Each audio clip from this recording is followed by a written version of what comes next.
Welcome back, one and all, to Scramble Drill. So good to see all your smiling faces once again. I'm Josh Johnson. Over there We don't see their faces. is my Josh. good buddy Ben Watts. It's a podcast. They see ours. You're right. It's a plot hole, and I was just going to have you let it slide, but you couldn't. I'm not going to let that go. I'll let some Couldn't things let- go. you know like what? when you Fair say enough. I'm sitting next to you, I'm not letting that go. I have never seen any one of you guys' faces, That's fair. and odds are never will. Imagine it for me. Just imagine all of the smiling faces of the individuals listening to this podcast, because I'm sure Okay. we bring smiles to somebody's face somewhere. I hope so. But you know what? If we don't, reach out to us. Let us know. Say, I listened to the podcast, and I didn't enjoy it. You actually made me frown. Didn't smile at all. Oh, week 3, something that did not make me smile whatsoever. This is our week 3 recap show. I'm not How enjoying did the you NFL do? this year. What is it? Andy Dalton had the best single game performance. Patrick Mahomes has 2 multi-interception games in 3 weeks. It's not fun. Mahomes is washed. Dude, Lock it holy in. crap. I know Wash. they won. I know they won, but this is not the Mahomes that we're used to. But it's the same Mahomes we saw last year. It really looks the same to me. I know, and they were it's supposed to be better. It's not knocking him, but like they're just not lighting it up like they used to. And I think mainly it's because they don't have to. No, they don't. The defense helps out a lot. I don't know if you watched. I'm sure you watched the Sunday night game, but at one point, I did. Unfortunately, after the first pick, they were talking to was it Justin Simmons who got the pick? Yeah. He Picked him off said 6 times. Yeah, he said that the announcers asked him in the pregame meetings, what's something that you don't know about playing against Patrick Mahomes, and he was like, every game he's going to throw one that I can go get. I just have to execute and make sure I can go get it. But he's like, every game there's that one throw that you can go get that one, and there were 2 throws apparently last night. So what you're saying is he's Daniel Jones twice a game. I guess. I don't know, man. I don't know. What we forget is that, and this is not to say Mahomes is bad or anything, he has a Josh Allen streak in him as well, where every now and then he decides, I'm going to make that. I can make that. And 9 out of 10 times, no, you can't. The problem is the Chiefs are just better overall than the Bills, so it doesn't sting as much when he does it versus when Josh Allen does it. Right. They can find a way to get away with it. And, for long stretches of the Sunday night game, I know we're not even talking about that game right now, but there were long stretches where I was like, I don't think this is going to work. Like, I was sort of expecting Kirk to kind of make it happen there at the end of the game. It didn't happen, but still. If you didn't see the blatant pass interference against Kyle Pitts, that's absolutely ridiculous. Yeah, I did see that one. I was tackled. They basically tackled him before the ball got there, but the refs just blinders on for that. Didn't see it. How are we feeling about the NFL season so far? I know it's been wacky, but I feel like offenses have been so bad, and I know it's such a narrative right now. It has been. It has There's been. just There's down just not a whole lot of good football played on offense. I feel like it's been coming down though. Like the past couple years, like everybody's saying scoring was down last year, and obviously a lot of it was due to, I think, like half the starting quarterbacks got hurt last year. But it's down even more so this year. And I don't really have an explanation other than it's. I mean, you do have ups and downs throughout, I guess, NFL history where offenses are doing something that works. Defenses over time figure it out. Now the defenses have figured it out. Now it's time for the offenses to figure out the next step of how to beat something, I guess. Yeah, so I just went and pulled up the Mel Kiper wants year to over ban the cover 2, basically. Oh my gosh. Yeah. You see that? Yeah, I saw. Honestly, as a fantasy player, I would love that. As a fantasy player, that would be awesome because Jamar Chase is scoring a 50-yard touchdown a game if that happens. A game. It's yes. happening. Yeah. Well, at the same time, when you play cover 2, you're lightening the box, and so teams should be able to take advantage running the ball, and I guess they're not because teams are still sticking in cover 2. They're not afraid enough of the run. I don't know. But I went and looked, and I've got it pulled up right now, the yards per game for the NFL, league-wide. And I know this was circulating after week 1. But now after most of week 3, it has been coming down, like you said. In 2020, it was 240 yards per game, league-wide. And then in 21, it was 228 yards. 22, it's 218. 23, it's 218. This year, so far, we are at 199.4. We are not at 200 yards a game league-wide. Passing yards per game league-wide. Passing yards per game. Yes. I thought for a second you were like total. I'm like, there's no way it's 196 total yards. No, that is passing yards per game league-wide. It is the lowest. Let's see if I can find it here. It is the lowest I can see on here since it looks like 1992. That was back when a 30-year-old running back had value, you know? Like, that's old right. school football. Yeah. That is crazy, dude. I mean, I know I don't saw know if something. that's a trend that will stick, but let me see if I can find it where, like, Sam Darnold leads the NFL in passing touchdowns. Justin Fields and the Steelers are 3-0. Caleb Williams has the most passing yards in a game of any quarterback, and Andy Dalton is the only quarterback to throw for 300 yards and 3 touchdowns in a game. Just like we all predicted. I'm hating this. I am not having fun, guys. It's not very fun. Let's talk about some other stuff that's not very fun. We got a couple injury updates. Well, one thing that I think is kind of remotely exciting, but for the most part, injuries. Justin Herbert, on Sunday, we all saw it. He re-aggravated his ankle injury. I would anticipate some games missed on this one. I don't think we've gotten any updates there. Shouldn't have played in this one, to be honest. Probably not. It feels like he always has some sort of injury that is going to linger throughout the year. This feels like year 3 in a row, right? Where there's something. It's not like a serious injury, but there's always something going on. Like last year, wasn't it a thumb or something? And then the year before that, it was broken ribs. Yeah. That's what it was. He played the whole season, though, ankle. if I'm remembering correctly. When he broke his ribs, he played the whole season, didn't miss any games, fought through it. Obviously, with a broken thumb, you can't fight through that because you can't throw the ball. And then this year, I mean, it's a little bit like Joe Burrow. Like, none of them are correlated. It's just been unlucky. It's been very unlucky. You would think the way Josh Allen plays football, he'd have picked up one of these at some point, and he is scot-free. And you got Justin Herbert, who will not run, and he's picking up all these random injuries year over year.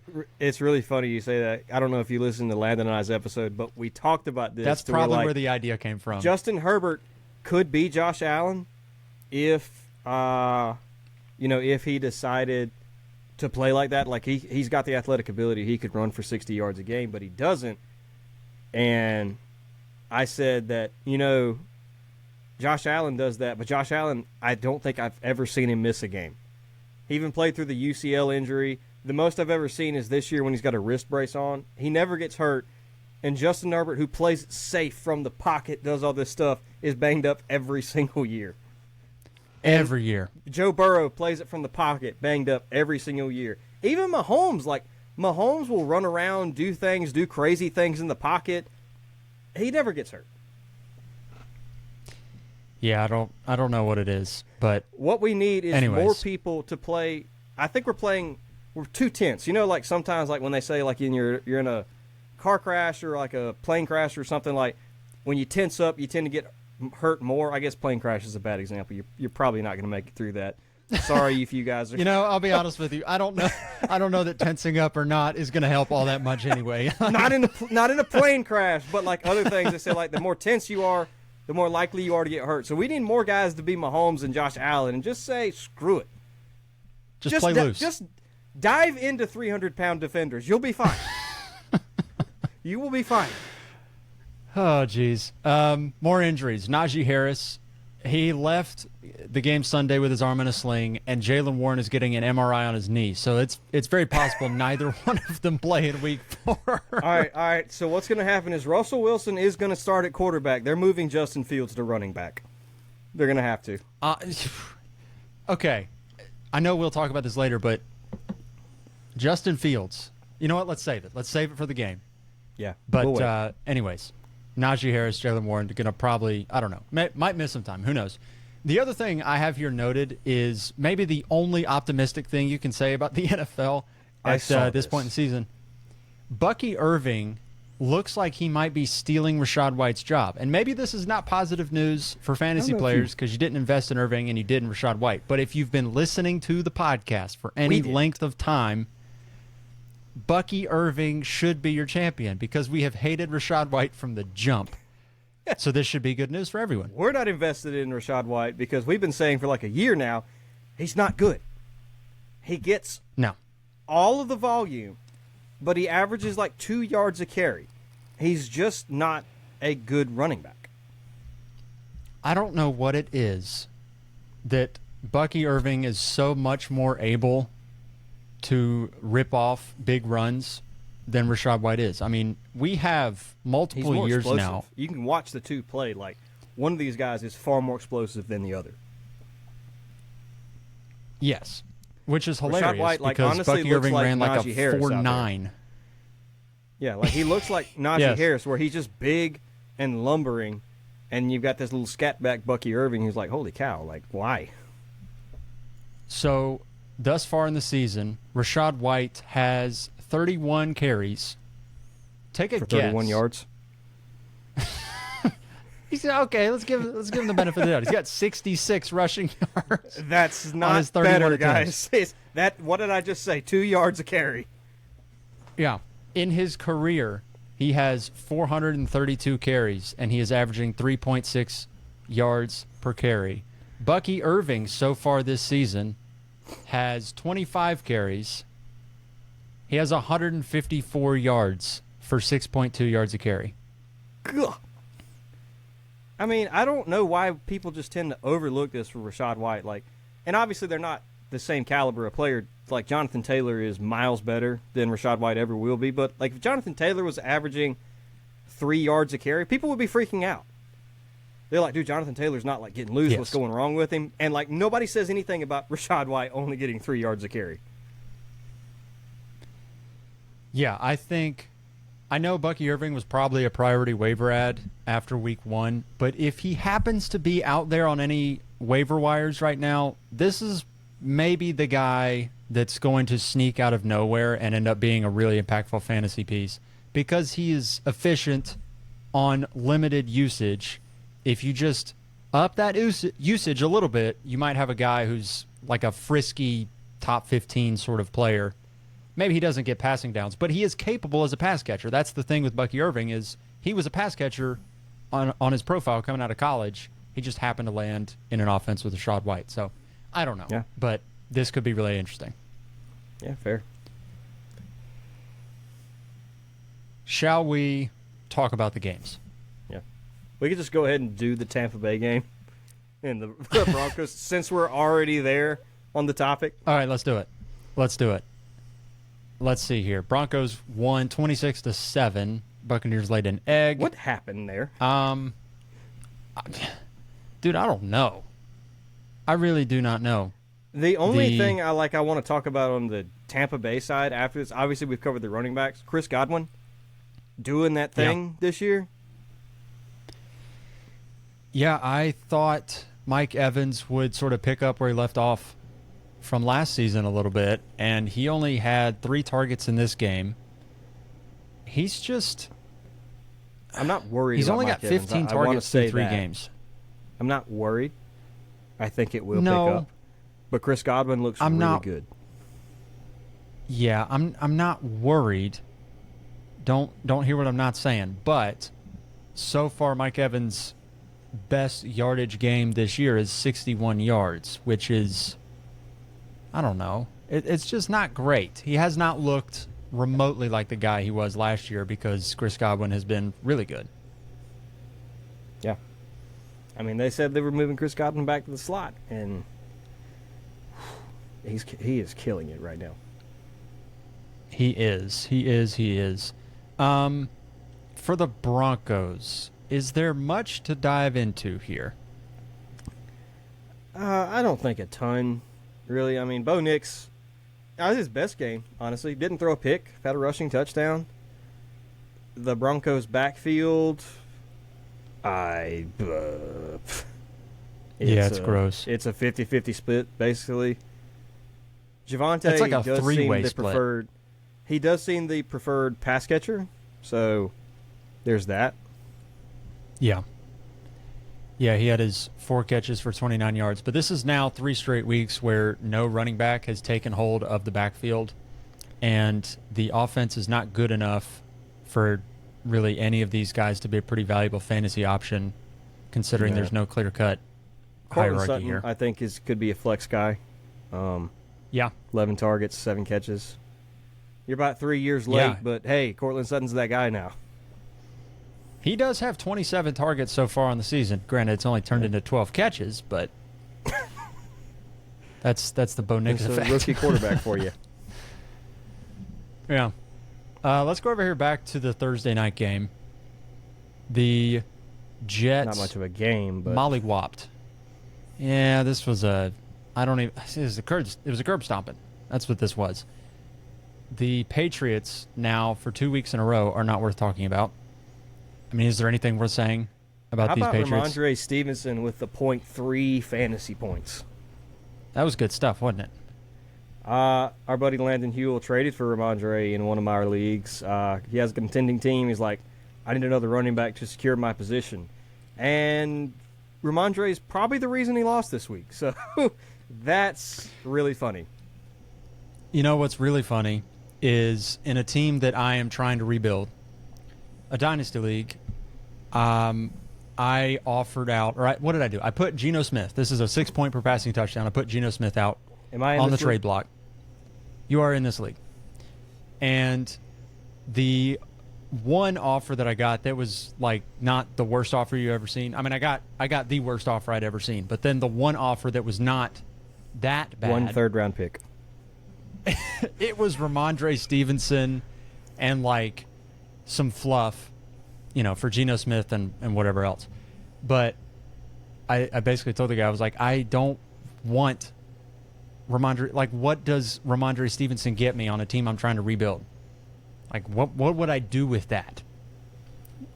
And he was like, well, I mean, you can let him score points. I was like, that's the exact opposite of what I want for my team right now. I don't want points in my lineup, and Ramondre Stevenson actually you should have taken isn't even good at that. Because Ramondre's not getting points when he's getting 0.3, and Geno is. I know, yeah. I'm trying to prevent points from getting in the lineup to enhance that first-round pick. The issue was I traded CeeDee Lamb for Rashee Rice and DJ Moore, and now I'm getting more points in my lineup. How did that work out for you? Rashee is scoring twice as much as CeeDee. We'll talk about him later, but... Hey, on the bright side, there's a possibility I might have traded the, at the time, Dynasty wide receiver 1 and gotten back, like, I don't know, the wide receiver 6 or 7 plus DJ Moore. So, who knows? But, anyway, I don't want Rashad White. Or, definitely don't want Rashad White. Certainly don't want Ramondre Stevenson. Bad running backs. Yeah. Good running backs. How about Braylon Allen going for 11 for 55? Yeah, like, looking good while he did it, too. And it wasn't garbage time. Like, they were rotating him and Brees in and out of the game. Yeah. And he looks fast when he's on the field, too. Like, it doesn't look... He was advertised as a power back. Like, he looks smooth when he's out there. Yeah, he's averaging 5 yards a carry so far this season, and he has had more work in each game they've played. I think he had 1 carry week 1, 7 carries week 2, and 11 in week 3. And he's also getting a little bit of passing down work as well. It's pretty interesting. As a Breece Hall owner, does it worry you at all? No, not really. I know you weren't worried last week, but after a second week where he looks really good. Now, granted, this was kind of a runaway game. They didn't need much from anybody. But the rotation of, like, it wasn't all the second half Braylon Allen got work. Like, he was looking good in the first half they were using him. Yeah. I would be worried if it looked like his work was coming at the expense of Breece, but it's not. Breece is still, I mean, I haven't looked at snap shares, and I don't know how that's affecting things, but Breece had 16 carries week 1 when Braylon Allen did nothing, 14 carries week 2, and 16 carries week 3. So he's still getting his, and they're just featuring the running game. They happen to have a good run game, which is really good for Aaron Rodgers and company. So I don't really think it hurts Breece all that much, other than the occasional touchdown that Breece might not get. It probably helps. It'll help keep Breece Hall healthy, that's for sure, because Breece was looking at just a ridiculous workload, and now having a talented second back, that's good for him, I would say. Yeah. Anything else on that game before we hop into the I can say they are fest of the pissing me Giants-Browns? off with how they're using Garrett Wilson. I am Okay, tired of this. explain. No, I don't know. He's not getting the deep looks. Only got 5 catches, 33 yards. They like it. The touchdown they gave him felt like almost like a peace offering. Like they had to get him that, unless otherwise he was going to explode. So, beyond the elite guys, with Garrett Wilson, I'm just thinking about redraft rankings. I'm not really thinking dynasty quite yet. I'm always thinking dynasty. Where do you slot him in? Because I think preseason, a lot of people had him in the 8 to 10 range. I still think he's probably there rest of the season. Well, if you start to play it out, Malik Nabers was not there, and he's jumped into it. Drake London was fringe, and he's been better than Garrett Wilson. Not much, though. Drake London, he's getting 6 or 7 targets a game. Garrett Wilson's getting 10 to 12. Yeah, but Drake London's getting higher value targets, I guess. I don't know. I wouldn't put Drake London over him. Okay. Well, tomato. I don't know.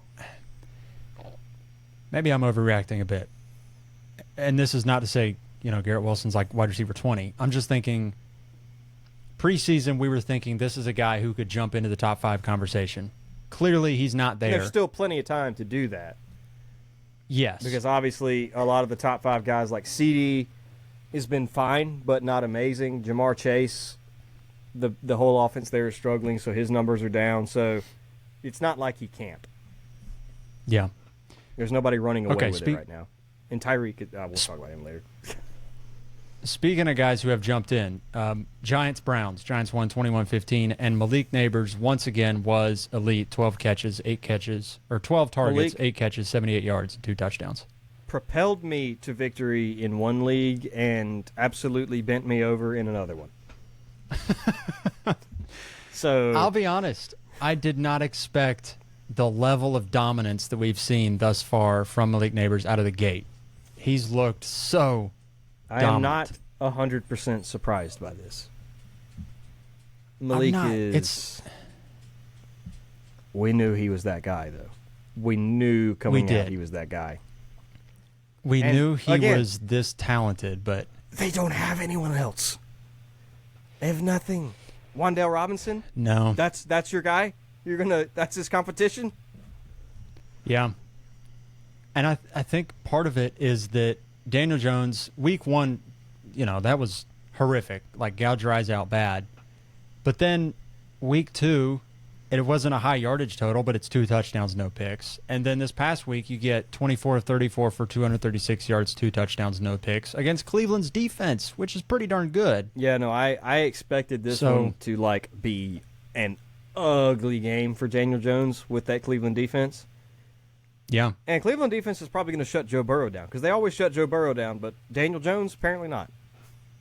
Apparently not. Yeah, they were cooking in the first half. They didn't do anything in the second half, which is, I guess, a bummer. But Malik Nabers in the first half of this game was about as dominant of a half of football as I've seen thus far this year. And his number total doesn't look amazing. 8 catches, 78 yards, but the 2 touchdowns just... Ugh.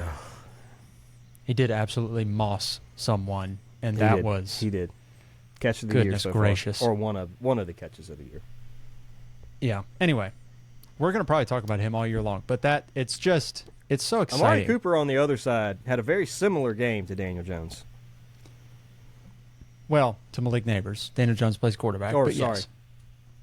I mean, all 3 guys had 2 touchdowns. Yep. Yeah, 7 for 86 and 2 tutties. He did look really, really good. He had a bounce back. People were saying that he was going to get traded, and then he said, nope, I'm still good. I would like to see him get traded because it is a waste to watch him on the Browns. Yeah, Deshaun Watson does not look like...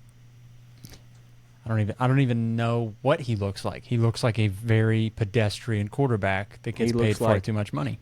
A washed player. Yeah, he does not look good.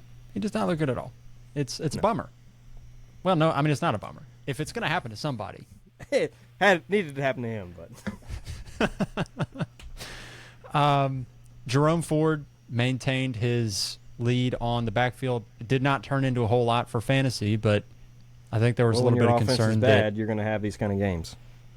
Right. I think people were concerned Donta Foreman, which Lana Davis called it out, said Donta Foreman, he's the guy that nobody wants, ends up being good every single year. Every week, time. He looked pretty good. People thought he might steal the job, and then the Browns said, no, we got to remind everybody, nobody likes Donta Foreman. You get 2 carries. Last thing I did want to say about this game. For redraft, obviously it's a redraft question. Would you consider this a sell high moment on Malik Nabers? If you could, would you take this opportunity to flip him and try to go get a Justin Jefferson or a CD Lamb or someone like that? Well, if you can do that, I probably would. That's what I mean. Not like sell him like, oh, this is sell high, let's go get, I don't know, Derrick Henry and Amari Cooper. No, I would rather just keep Malik Nabers. But if you can go get somebody with a first-round pick potential, is that something you're considering? Yeah. I mean, if you're going to a level that level, a Justin Jefferson, a CeeDee Lamb, I probably would. I think on the one hand with Nabers, I do have a Daniel Jones complex where I'm terrified that Daniel Jones is going to find a way to screw it up. That's kind of what I was leaning towards. He's been great, obviously, but if Daniel Jones doesn't throw him 2 touchdowns, this game looks drastically different for him. On the flip side of that, though, there is the part of it that through 3 weeks, it's not like it's one game. It's through 3 weeks. Malik Nabers is the best wide receiver in fantasy football as a rookie with Daniel Jones, which is kind of crazy. But that being said, I would probably trade him for CeeDee Lamb right now. Yeah. And Justin Jefferson is putting up top 5 numbers relatively easily with Sam Darnold. So, yeah. Now, and Justin Jefferson scoring touchdowns, which... He's great, but he does. That's the scary thing. That's not the thing. When JJ scores touchdowns, you know you're in trouble. Yes. You know you're in trouble. Okay, Packers, Titans. The Packers swept the field with the Titans. Malik Washington, revenge game. Malik Willis, sorry. Yeah, no, Willis was great. He finished. Let's see if I can pull up the fantasy finish here. I've got the numbers, but not the fantasy. I think he had 25 points. Was he the QB1 on the week? No. Surely not. I think he might have been. Let's see here. Where is Malik Willis? Here we go. He was the QB4 on the week. Okay. I overshot it a little bit. Surely somebody outscored him. That's 73 yards rushing and a touchdown will really do it for you. As down as the scoring is, 25 points being your QB1 is sad. Yeah, that would be pretty sad. It's really annoying. I think Brock Purdy ended up being the quarterback one on the week. Dak Prescott, actually.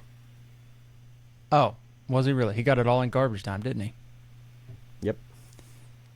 Love that. Dak, that's fraudulent. Anyways. Cheating. Yeah, it's fake news. Okay, Packers-Titans. Will Levis looks like he's 1 week closer to being benched. He had another... I can't remember what it is. Like, he had another one of those moments that's like the snapshot or whatever that had of him. Gosh, what did he do? The dude was sitting on him. Oh, yeah, when it was a 4th and 3, and he dove at a defender behind the line of scrimmage. Oh, yeah. What are we doing? This man, I remember we were having the conversation. It was Josh a dynasty Allen conversation. If Josh Allen wasn't good. Josh Allen before he got developed. We were having the Bryce Young, Will Levis conversation. It was a dynasty context, but it was still like, which one would you rather have? And the correct answer was neither. Both are not good Trade them for both. dynasty fantasy football. Get rid of them all. Emmanuel Wilson had himself a pretty good week. Josh Jacobs did not do much, which I found sort of surprising, but I do feel like they also really didn't need him, and they were kind of giving him a break this week. I mean, Malik Willis was running the ball well and throwing the ball well. Their defense was dominating. They kind of just let him be, which after giving him 34 carries last week, it makes sense. Fair enough. Yeah. Yeah, I didn't take a whole lot away from this one. I didn't see. No, I didn't really learn anything. I don't know. No, I don't feel like I learned anything. I feel the same way about Jaden Reed that I felt. I feel the same way about Josh Jacobs. I feel the same way about Will Levis, Tony Pollard, all those guys. I mean, they only ran the ball 11 times, so you can't really read a ton of that into it for Tony Pollard. Right. Yeah, I mean, you could say Calvin Ridley, 3 targets, 1 catch. I don't trust any Tennessee Titans, so that's not a Calvin Ridley thing. That's an I don't trust the offense, period thing. Yeah. Do you have any increased faith in DeAndre Hopkins? No. Because like I just said, I don't trust that offense. Fair enough. Bears, Colts.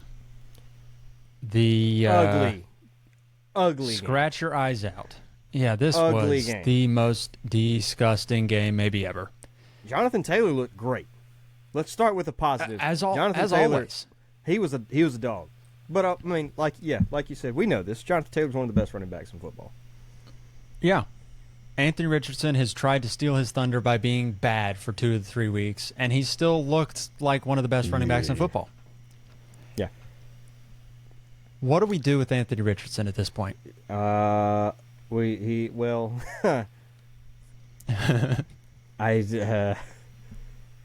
don't know. I know you're very, and still probably are, and I was too. I wasn't as in as you were, but like even I wasn't expecting this. He makes some of the.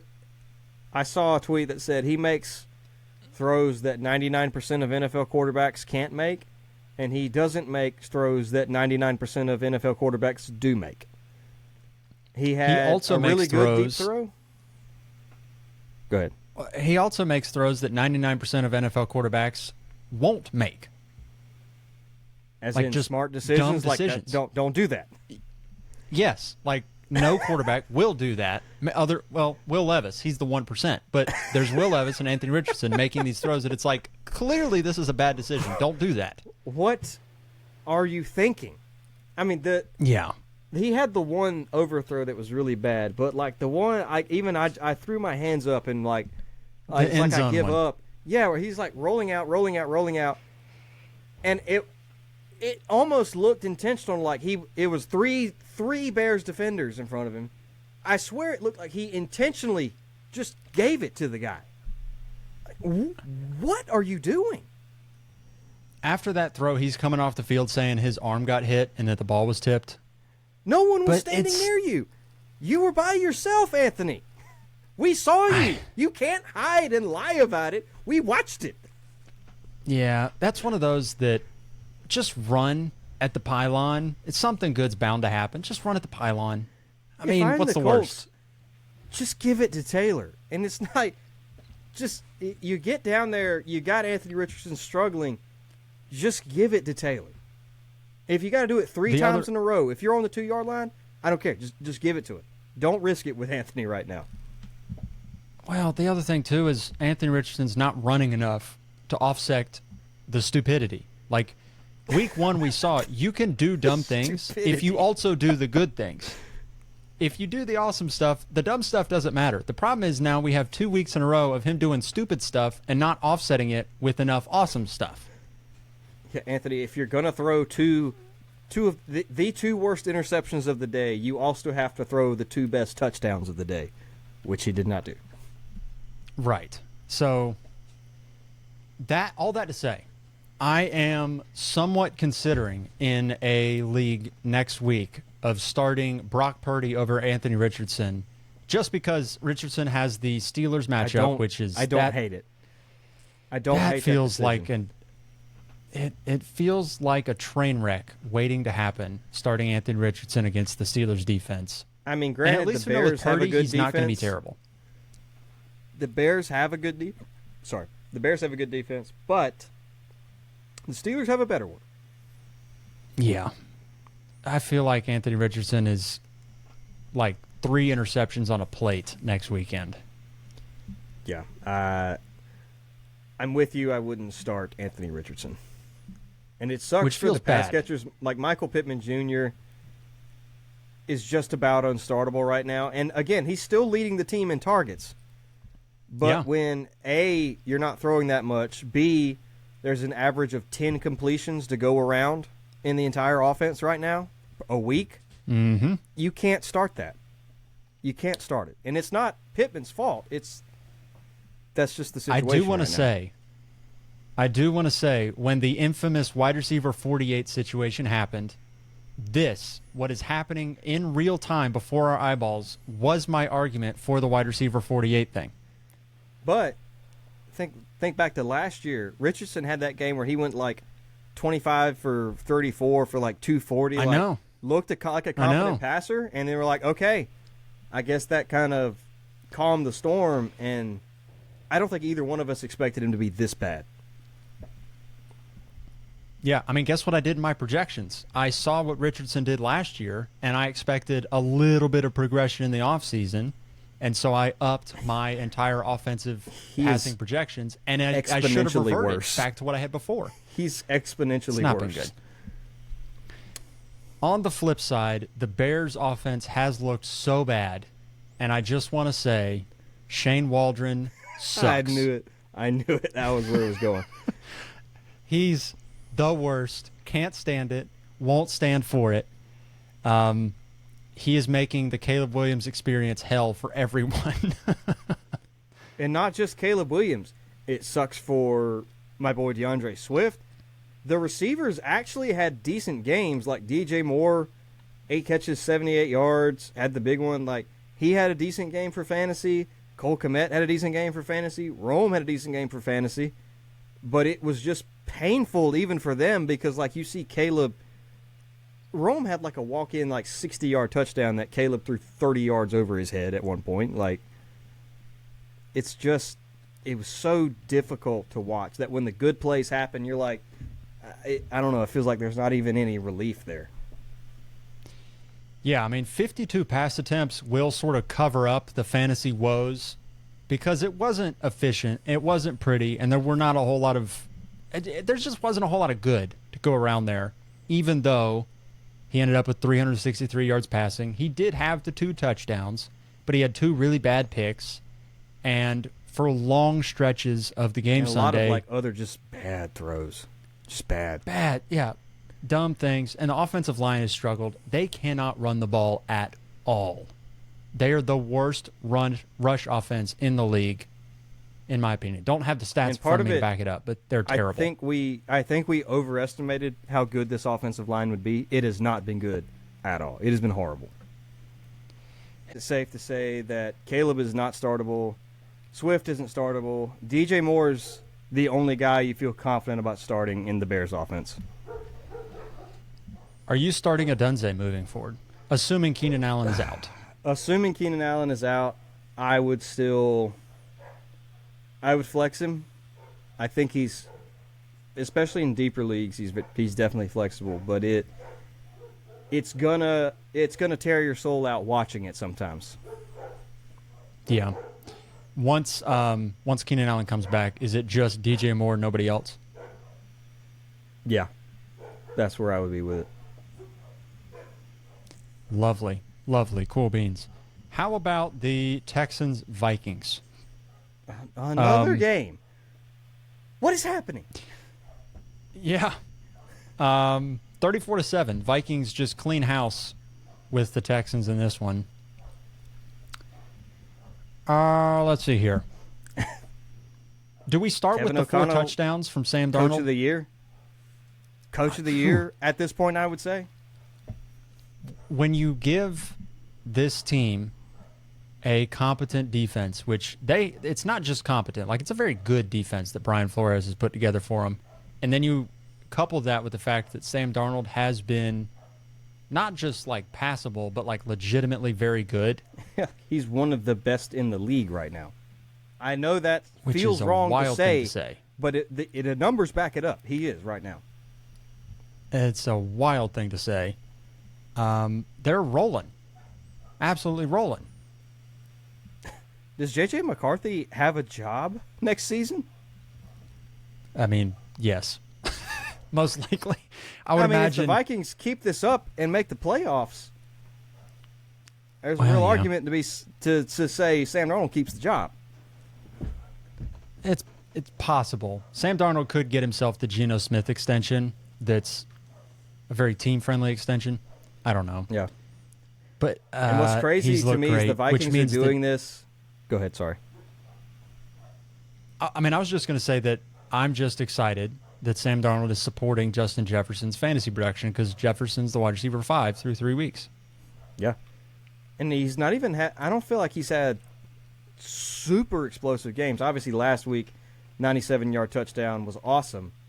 But, the past few games, week 1, he only had 59 yards, but he had the touchdown. This week, he only had 81 yards, but he had the touchdown. He's just doing Justin Jefferson things where he's just dink, dink, dink, touchdown. Yeah. Best receiver in the game. It's not incredibly high volume, but you do have 3 touchdowns on the year, and then you also have the by far leading the team in targets. Let's not say no volume. Yes. Well, they're just not throwing the ball a ton. Even this week, they don't need to. Right. Aaron they're running Jones the ball really awesome. well.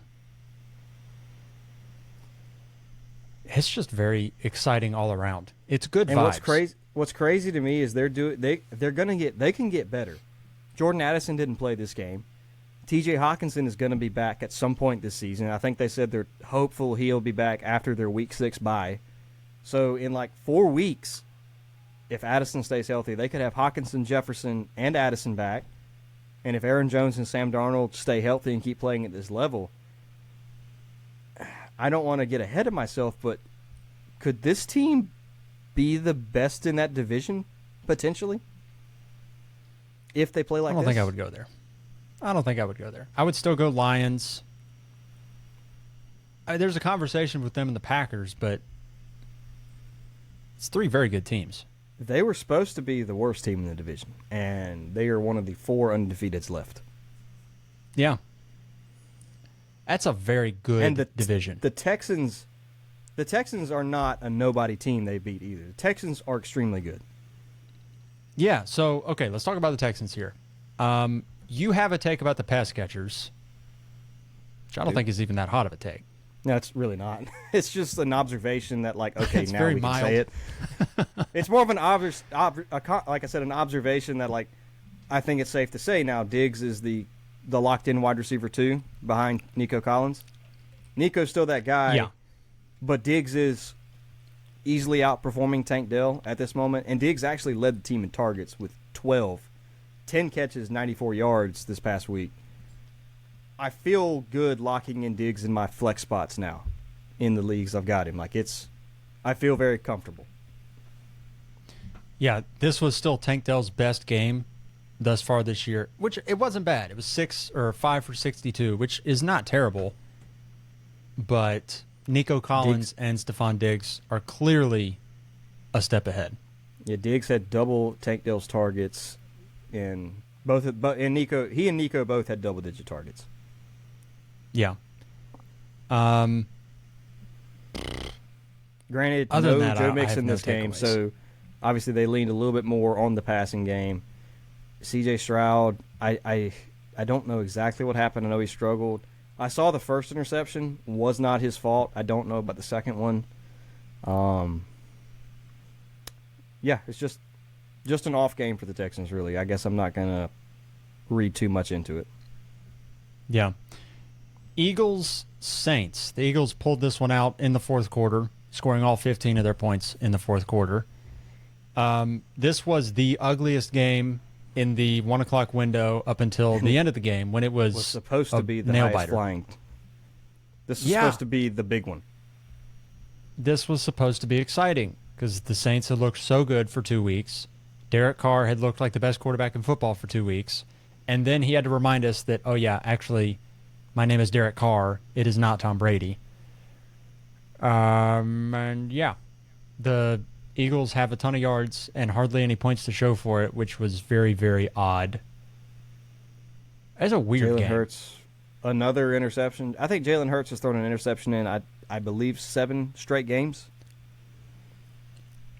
Obviously, it doesn't I think I saw that as kill well. you for fantasy, but Jalen Hurts, I guess, didn't have any touchdowns. I don't actually know what his fantasy numbers were. Now that I say that,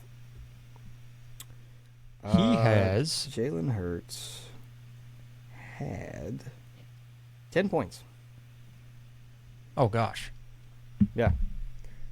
If you have 300 yards passing and you're Jalen Hurts, you would expect a 30 burger. I guess the player we need to mention is Saquon. Good Lord. Yes. He has 2 RB1 overall finishes in 3 weeks.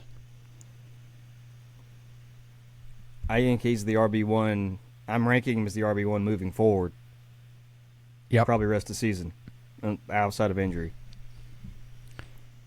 Yeah, I think the idea that Jalen Hurts was going to steal goal line work from Saquon Barkley is flipped. It's the other way around. Saquon Barkley is the primary goal line back. No. They're giving him everything he can handle. In a game when they only scored 2 offensive touchdowns, both of them went to Saquon Barkley. He had and he's got the explosiveness, too. Yeah. He looks like his old self. On that 65-yarder. That 65-yard run, I know it didn't look like anything special, but to get to the second level and just pull away from the safeties like that. It didn't look anything special. Like, I was like, oh, my gosh. There he is. It's the kind of run where he gets through the line and then just goes. It's not like he broke 6 tackles in the process or juked out. He just hit the hole and went and was gone, and nobody could touch him. Yeah. Devonta Smith did have a it was incredibly concussion, so something to keep your eye on there. Yeah. Yeah, he, yikes. I would imagine he'll miss week 4. Okay, in the world of desolate tight ends, Dallas is moving up. Yeah. 11 targets, 10 catches, $170. Seriously? The Eagles' offense is the Sith. There's always 2. It is no more, no less. No more, no less. It's always Devonta Smith or A.J. Brown, and if one of them goes, Dallas Goedert is amazing. And now if Devonta Smith is going to miss time, it's Jahan Dotson season next week? Which A.J. Brown will be receiver back. are you picking? Which one? It'll be A.J. Brown and it'll be Dallas Goedert. I mean, Dallas Goedert, as of right now, he might be the tight end one after he just scored 37 points. Like, as bad as this position has been, that might have put him at tight end one. I think that did it, yeah. There has not been much to speak of at the tight end position, so he's doing great. Yeah. Steelers-Chargers. Gross. Let's move on. Yeah. Not much to say about the Chargers, except I'm not going to let you do it. You Here's will all not I do will it. say. Quentin Johnston. He only had 2 NFL targets. player. All right. 2. I know. He got lucky on a busted coverage and scored. I know. 2 targets ain't gonna do it for me, my guy. I'm not gonna do it. What did we say after week 1 though? When it was like, it was 5 for 38 or 3 for 38, whatever it was. It was okay. He's playing week 1, and then week 2 he has 2 touchdowns. Granted, it's against the Panthers. I got it.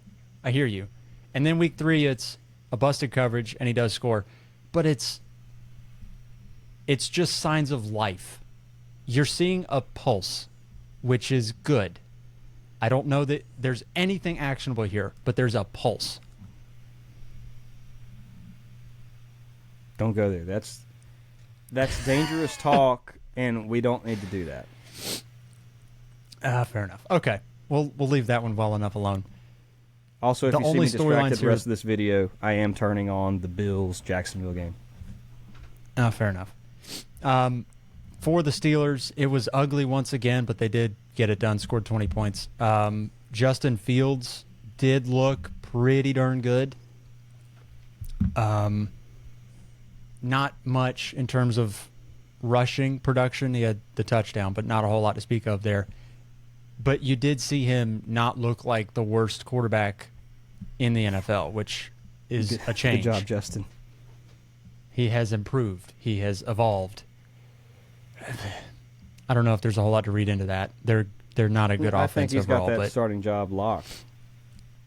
You think so? You can't bench him. Yeah, I think so. Until he proves you otherwise, even when Russell Wilson's healthy, I don't think you can take the guy who's led you to 3-0 or 4-0 if they win next week. You can't bench him at that point.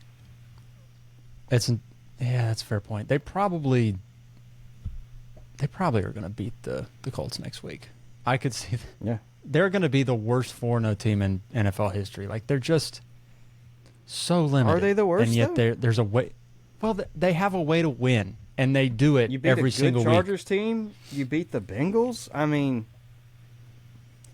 well, the Bengals always start so slow. The Chargers, while they're well coached now, and they're not going to shoot themselves in the foot, they are limited. They don't have a ton of weapons. Justin Herbert did get hurt. And Justin Herbert got hurt. So it's 2 teams that have a certain way that they want to win, which happens to be pretty much the exact same for both of them. The Chargers and the Steelers both want to beat you the same way. The Steelers are currently just a little bit better at it. Yeah, that's fair. Panthers-Raiders, the surprise of Sunday. Panthers are startable again with Andy Dalton. Yeah. Deontay Johnson, 14 targets, 8 for 122 and a touchdown. Chuba Hubbard had 114 yards rushing, 55 receiving, and a touchdown. Miles Sanders had a touchdown. Adam Thielen had a touchdown. This was Oprah. You get a touchdown. You get a touchdown, and you get a touchdown. It was crazy. I enjoyed it. It was cinema. Actually, I didn't because but it was shocking. I almost started Chuba Hubbard and didn't in a league, so I was actually very angry. I kind of felt bad that I told you not to start him. Seriously? Considering how this is your fault. This is your fault. I did discourage the Chuba start, but it is what it is. I stand by my choice. With the information that we had, it was an informed decision. Apparently some Raiders made some business decisions, which means we could see some changes moving forward with them. Yeah. What does that mean? I don't know. Mean Devontae? I've seen speculation. Is that who we're talking about? See, I don't know. That's the one that I'm really interested in. I did see that potentially there's a quarterback change. I'll be honest, I kind of view Gardner Minshew and Aiden O'Connell as the same player. They do the same thing.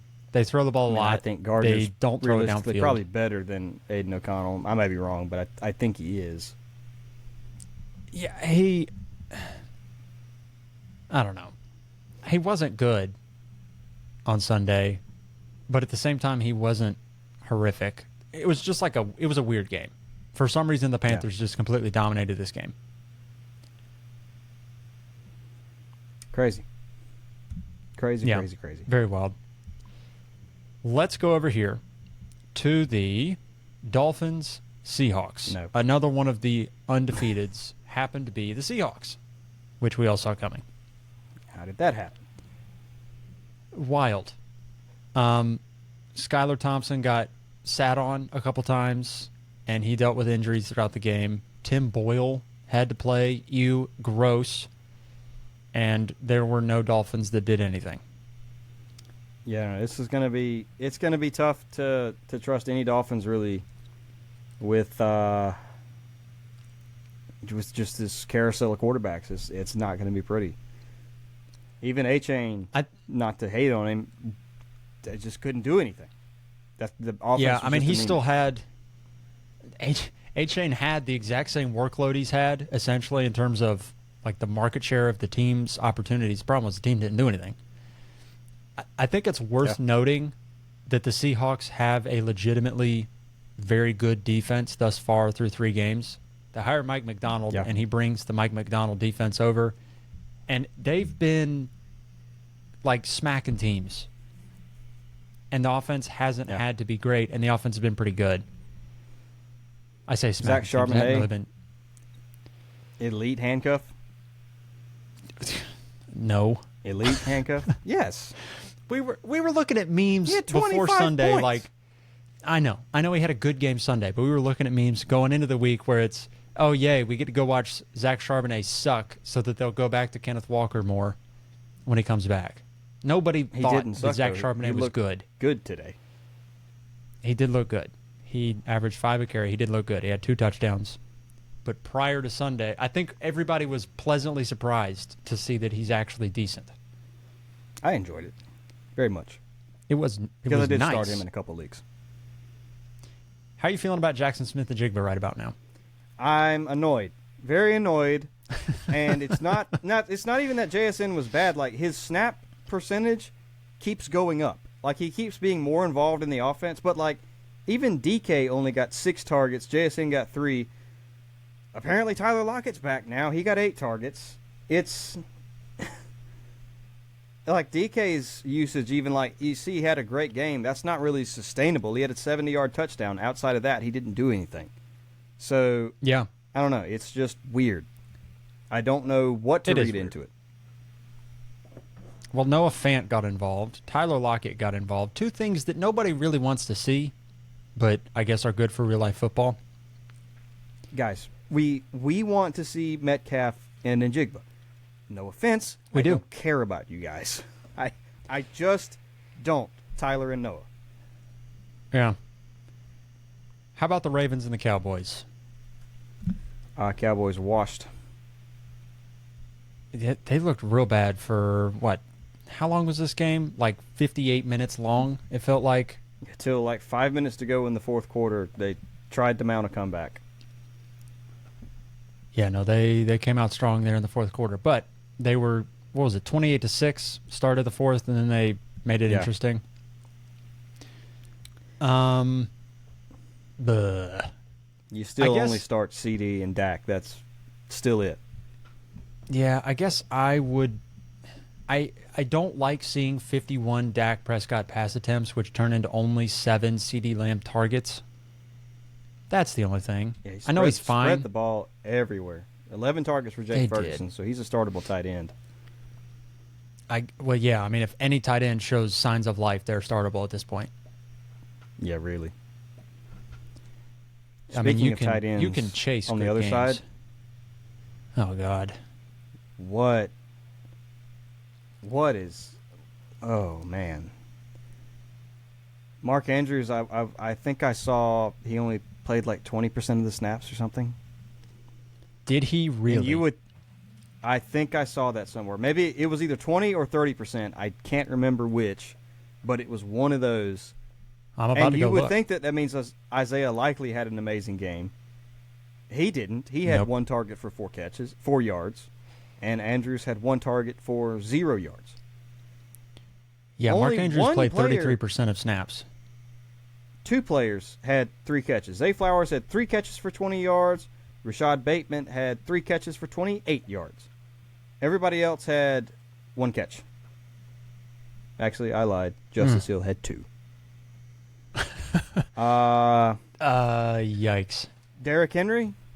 That's what we Amazing. say, I guess? Yeah. Beast? Well, Beast mode? They had 274 yards rushing. I think what we've learned is the Dallas Cowboys have not done well against the run all season so far, so start a running back if they're going up against Dallas. Start him. Without hesitation, start him. Yeah. I mean, Lamar Jackson looks just like his usual Lamarvelous self. I'm still hung up on the Mark Andrews thing. Is there an injury that's not reported? Is there something going on? He did have the car accident before the season that they said they held him out of most of training camp, but they said he's fine.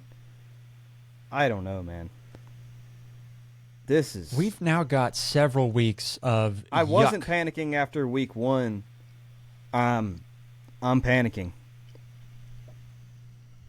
It's the snaps. It's 33% of snaps. I get it. One target isn't great, but when you only have 15 pass attempts, you can sort of rationalize it a little bit, but it's 33% of snaps. The snap percentage scared me. That scared me when I saw that. That's not good at all. Charlie Kolar, I mean, it's 1 catch, but he had the explosive. Mark Andrews just doesn't exist in the offense right now, which is so bizarre. Know if it's me just rationalizing. Maybe it's because they were giving the ball to Derrick Henry. Maybe Kolar's just a good blocker. Maybe. I hope. Maybe. I'm scared though. Maybe. I am officially scared. Rams 49ers. Rams came back in the fourth quarter and pulled this one off 27-24. Stafford and McVay proving they have still got it. Yep. And Kyron Williams showing up. Burst back onto the scene. When, everybody needed him. He's now the RB, 4 on the season? Probably. After 3 weeks? Something like that.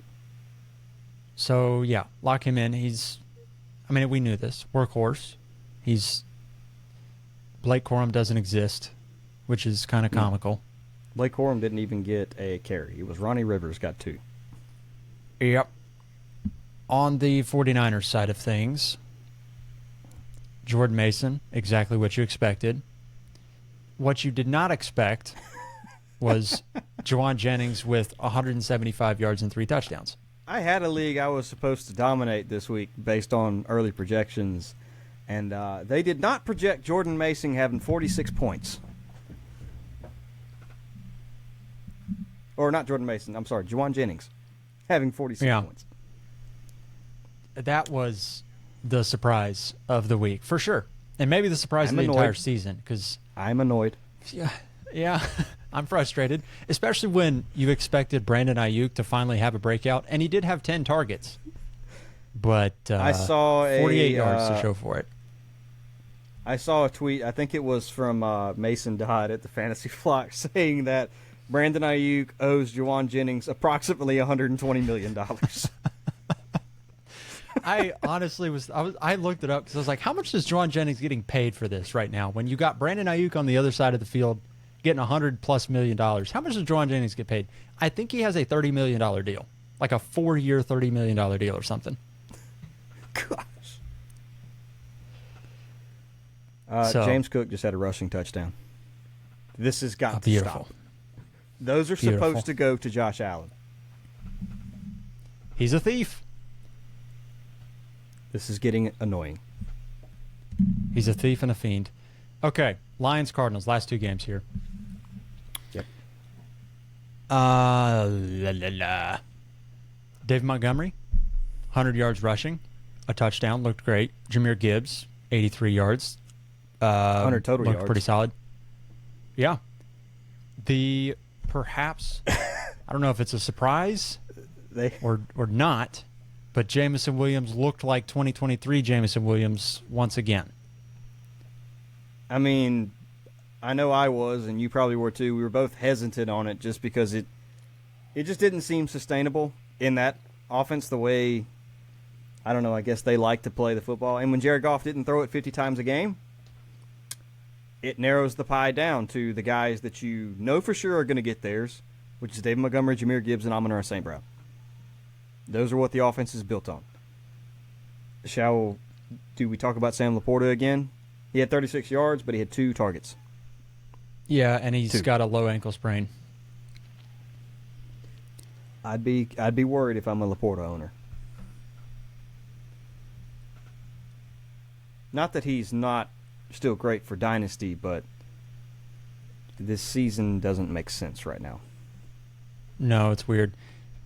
Also, we can still talk about Sam Laporta, but did you see how Jahmyr Gibbs' stats came out? Because he happened to end up with 0 catches for 20 yards and a touchdown in the stat sheets. Yeah, the hook and ladder. Yeah. Amon-Ra that's got amazing. the catch, but the yards went to Gibbs because he got the touchdown. Just wild. So 0 catches for 20 yards and a touchdown. Amazing. Anyways, yeah, Sam Laporta, yeah. I mean, yeah, I don't know. Doesn't look good. You can't really feel good about starting him at this point. I mean, Brock Wright got more targets than he did. Yeah, that's disgusting. Backup tight end. That's disgusting. And it's rough, too, when Amon-Ra St. Brown is pretty much the only guy getting any, like, remote looks. I mean, he had 8 targets, 7 catches. And outside of him, I mean, Brock Wright is your second best receiver with 4 for 34. It doesn't make sense right now. It is very I weird. look at David Montgomery, Jahmyr Gibbs stats. That makes sense to me. That's how they like to use those guys. I look at Amon-Ra St. Brown, 8 targets, 7 catches, 75 yards. Makes sense. Nothing else does. Yep. For the Cardinals, Marvin Harrison once again was the leader in the clubhouse there for the receivers. It only turned into 64 yards, but he did have the touchdown on 11 targets. Yeah, I think it took him a week to get his feet under him. His feet are under him now. He's locked in. Yeah, he's fine. I don't know how high you rank him rest of season, but he's probably in like the 15 range. I was going to say for sure top 15. I could see I could see times when you put him in the top 12. Yeah. And he's going to have weeks where he's in the top 12. I could see him very quickly working his way to be consistently a top 12 option. Certainly by the end of the season, I could see it. Early, like, this is what rookie wide receivers look like. They certainly don't look like what Malik Nabers has done. They look a lot more like what Marvin Harrison is doing, where he's involved, but he's not dominating yet. He's got to ease into it, and I can certainly see it happening later on in the year, but I don't know. And I think Trey McBride goes down with an injury in this game. Was it a concussion? He got super duper concussed. Yeah. It was a very nasty hit Nasty. where both. Say that again. I just said nursty. Don't worry about it. Keep going, Josh. Oh, nursty. Don't pay attention to me. Beautiful. Nursty. No, it was just a hit where he and the defender both blacked out. They knocked each other out, which is not ideal. No, you never like to see that. You don't like to see that in the game. So I don't know. I don't have too many convictions about the Cardinals at this point. Kyler Murray looked like Kyler Murray looks, and they just couldn't run the ball. which is, I mean, that I think, more of a very thing. good defense that the Detroit has as well. So I guess we can't read too much into that. Like, the Rams' defense is not that great, so they were able to torch that. This one is really good. So Chiefs, I think Falcons. Kyler's still a pretty locked in top 6 option at quarterback moving forward still. Yeah, I would agree. Chiefs, Falcons. We talked about it a little bit. No. Patrick Mahomes did not look super great. Rashee Rice did. But dude, Rashee Rice, Landon and I are going to talk a bit about him on the Dynasty episode, but oh my gosh, is he moving up? Okay, put your Dynasty hat on for just a second. Where does he end up? I don't know yet, but I'm going to say top 10. Oh, well, that is a safe assumption, I think. Okay, well, think about it this way. Last week, Landon and I said, I don't think he's top 10, but probably around the top 12 area. Now I'm saying top 10. I feel like as good as the wide receiver position is, to jump up 2 spots in a week, like, that's pretty good. Well, yeah. I mean, it's tough because that's good. once you get into the top guys, you are sort of saying, like, I know he, like, it sounds like he probably should be higher, but yeah, they are all good. I mean, you're putting him over guys like Chris Olave, Jalen Waddle. From 6 to 12, a lot of those guys are interchangeable. Right. And when I say 6 to 12, I feel very confident that it's, Jefferson, CD, Chase, Amon-Ra, Nabers, Harrison. Those are like the locked-in 6, and then after that, right, so it's a whole separate tier. Is there for Dynasty, Garrett Wilson, Rashee Rice conversation being had at this point? I think there are conversations being had there. Okay. And don't ask me because I don't know where I stand on it. I don't know if one is over the other. They're very close. I think I might prefer the talented Patrick Mahomes wide receiver 1 over the Garrett Wilson. I mean, Aaron Rodgers has been good this year, but, like, does he play next year? And then, like, what does that situation look like beyond this year? And it's not been better than Rashee Rice this year. I'm going to be honest with you. If we're going to have that conversation, then I think there's a conversation to put him over Puka as well. Because as talented as Puka is, what does his situation look like long term? Yes, there is a conversation, and it hurts my soul. I love my Puka, but yeah, no, it's certainly a conversation. I'm not having fun. I just want to end with that. I'm not having fun. How about Carson Steele? Do we have any? No, we don't need to talk about it.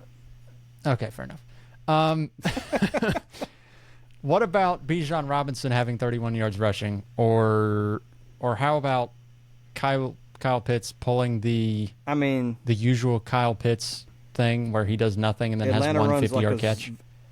A very zone-heavy rushing scheme, and they sealed off the edges extremely well, and we refused to run up the middle, so they were able to bottle up Bijan.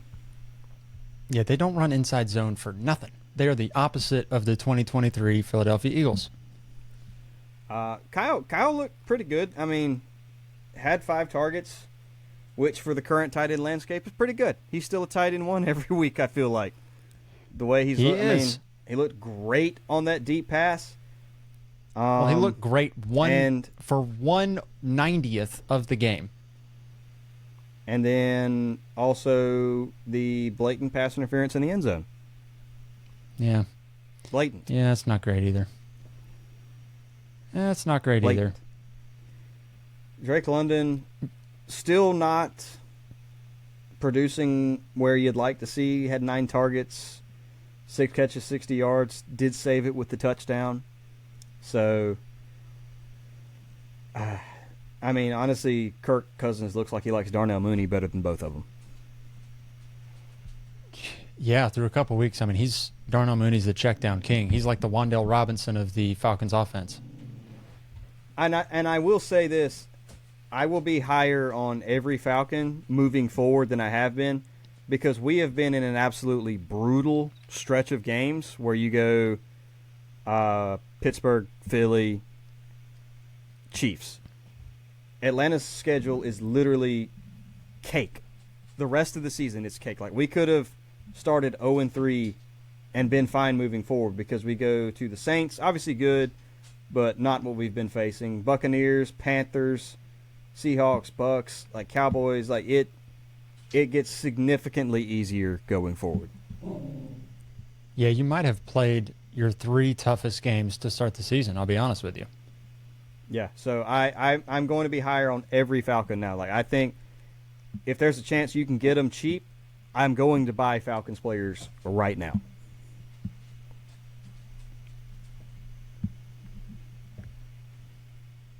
Yeah, I'd be right there with you. And do you have any takeaways from week 3 so far? Anything that's jumped out at you, things that we should keep in mind going forward? I mean, I guess, I don't know if it's takeaways or just general noticing. Tight ends suck. Scoring is down. Your elite receivers outside of Justin Jefferson and Malik Nabers aren't producing. I mean, it is crazy town right now. It is pretty bonkers. It's turned into where if you don't have Saquon Barkley, if you don't have, I don't know, Malik Nabers, you're struggling out there. Yeah. I mean, Jahmyr Gibbs hasn't blown up, but he's like one of the best players right now because he's just consistently getting 17 points a game. Right. There's something to be said like for consistently getting 17 a game. Everybody else is just like, ugh. Like, even Bijan saved it last night with a touchdown, but if he didn't have that, he would have had like 6 points. Yeah, it'd have been real bad. It'd have been really, really, really bad. Hooey. Well, on that disappointment, terrible. That's all we got for the Week 3 recaps. There's a couple Monday night games happening at the moment. We're not talking about them. I'm watching the Bills right now. Josh Allen just finally completed a big pass to Dalton Kincaid. Finally. Love to see it. Love to see it. I did not start Dalton Kincaid this week in the Granddaddy them all, which, you started. Of course, Mark Andrews. This will be the week I started Mark Andrews. It was so stupid. Stupid. Idiot. So dumb. Hate you, Mark Andrews. Yeah, ruining my life. Honestly, you are ruining my life. I want you to know that. Yeah. Yeah. All right. Well, that'll do it from us. We'll see. Well, you'll see Ben. You'll hear Ben on the Dynasty Show later this week. Have a good one, I will everybody. not see your face. No. No faces. Just no faces. You'll hear them. We'll see you.